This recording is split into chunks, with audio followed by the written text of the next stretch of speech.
بسم اللہ الرحمن الرحیم۔ سامعین محترم، جب کسی انسان کے پاس وقت ہے اور صحت ہے اور وہ مقیم ہے یعنی حالت سفر میں نہیں ہے تو اسے چاہیے کہ وہ زیادہ سے زیادہ ان مواقع کو قیمتی بنا کر وہ تمام نیک عمل کر لے، اس لیے کہ اگر وہ مسافر ہو گیا یا خدا نخواستہ بیمار ہو گیا تو اب وہ تمام نیک عمل نہیں کر پائے گا جو عبادات وہ عام حالات میں، اقامت کی حالت میں اور صحت کی حالت میں کیا کرتا تھا، اس کی عادت تھی۔ اس حوالے سے نبی کریم صلی اللہ علیہ وسلم کا ارشاد گرامی جو میں ذکر کروں گا وہ یہ ہے کہ اذا مرض العبد او سافر کتب له مثل ما كان يعمل صحیحا مقیما۔ نبی کریم صلی اللہ تعالی علیہ وسلم نے ارشاد فرمایا کہ اگر کوئی شخص بیمار ہو جائے یا مسافر ہو جائے، یعنی کہ اگر وہ مسافر ہونے کی حالت میں ظاہری بات ہے کہ وہ تمام اعمال نہیں کر پاتا، جیسا کہ اگر وہ صحت کی حالت میں جماعت سے جا کے نماز پڑھتا ہے مسجد میں تو بیماری کی حالت میں نہیں جا پائے گا، ہمت نہیں ہوگی اس کے پاس، کھڑے ہو کے نماز پڑھتا ہے تو بیٹھ کر پڑھے گا۔ اسی طرح مسافر ہونے کی حالت میں سنت مؤکدہ نہیں پڑھ پائے گا، جماعت کی نماز قصر پڑھے گا، فرض نماز جو ہے، اور تہجد نہیں ادا کر پائے گا، یہ تمام عمل نہیں کر پائے گا۔ لیکن اس کے باوجود حدیث مبارکہ کے الفاظ یہ ہیں کتب لہ مثل ما کان یعمل صحیحا مقیما، اللہ تعالیٰ اسے حالت بیماری میں اور حالت سفر میں ان تمام نیک اعمال کا اجر و ثواب اس کے لیے لکھ دیں گے جو وہ حالت صحت میں اور حالت اقامت میں کیا کرتا تھا۔ اس حدیث مبارکہ میں ہمیں یہ سمجھ میں آتی ہے بات کہ اگر کوئی شخص صحت کے اندر اور اقامت کے اندر اپنے وقت کو قیمتی بناتا ہے اور نیک اعمال کرتا ہے تو اللہ تعالیٰ اسے ان اعمال کا اجر و ثواب حالت بیماری اور سفر میں بھی عطا فرماتے ہیں۔ لیکن اگر کوئی شخص صحت کے اندر اور اقامت کے اندر بھی ان سب چیزوں سے ویسے ہی غافل رہا، جیسا کہ اب یہاں پہ وہ مجبوری کی حالت میں اور بے بسی کی حالت میں نہیں کر پا رہا،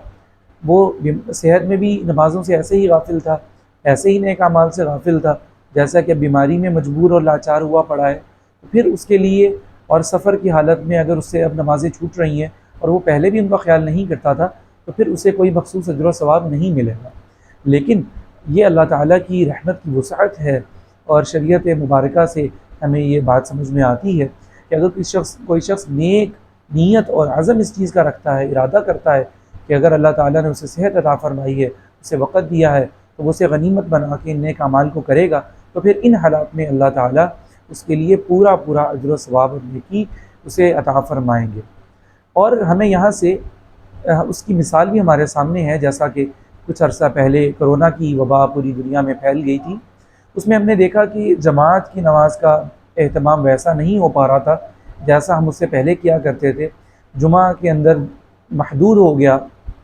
جمعہ کی نماز کے لیے محدود کر دیا گیا انتظام کہ اس میں شرکت نہیں کی جا سکتی تھی، تو جو لوگ اس سے پہلے نماز جماعت کا اور جمعہ کا اہتمام کیا کرتے تھے تو اللہ تعالیٰ نے انہیں ضرور اجر و ثواب بھی عطا فرمایا ہوگا۔ اب یہاں سے ہمارے لیے 3 چیزیں ہمیں سمجھ میں آتی ہیں۔ نمبر 1، اگر کسی شخص کی نیت اور ارادہ اور عزم مصمم ہو کہ وہ یہ نیک کام کرے گا اور اس میں کوئی ایسی رکاوٹ آ جاتی ہے، کوئی عذر آ جاتا ہے جو کہ اس کے بس میں نہیں،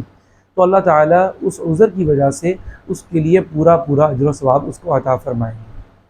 نمبر 2، اگر کوئی شخص پہلے بھی یہ عمل نہیں کرتا تھا تو پھر اس حالت کے اندر بھی اس کے لیے کوئی الگ سے اجر و ثواب اسے نہیں دیا جائے گا، وہ اس سے محروم رہ جائے گا۔ اور نمبر 3، تیسری چیز ہمیں یہ سمجھ میں آتی ہے کہ صحت اور سفر سے پہلے اقامت جو ہے یہ اللہ تعالیٰ کی نعمت ہے۔ جو کوئی شخص ان کی قدردانی کرے گا اور ان کو نیک اعمال میں استعمال کرے گا تو اس کی پریشانی میں بھی اللہ کی رحمت سے بہرہ ور ہوگا، اللہ تعالیٰ اسے اپنی رحمت نصیب فرمائیں گے۔ اور جو شخص اس نعمت کی قدردانی نہیں کرے گا، اس سے صحیح طور پہ فائدہ نہیں اٹھائے گا تو اس کی پریشانی میں بھی وہ اللہ کی رحمت کو حاصل نہیں کر سکے گا۔ تو ہم اللہ تعالیٰ سے دعا کرتے ہیں کہ اللہ تعالیٰ ہماری بیماری کو ہمارے گناہوں کے لیے کفارہ بنائے، اللہ تعالیٰ ہمارے سفر کو مبارک فرمائے اور ہمیں مزید زیادہ سے زیادہ نیک اعمال کرنے کی توفیق نصیب فرمائے۔ وآخر دعوانا ان الحمد للہ رب العالمین۔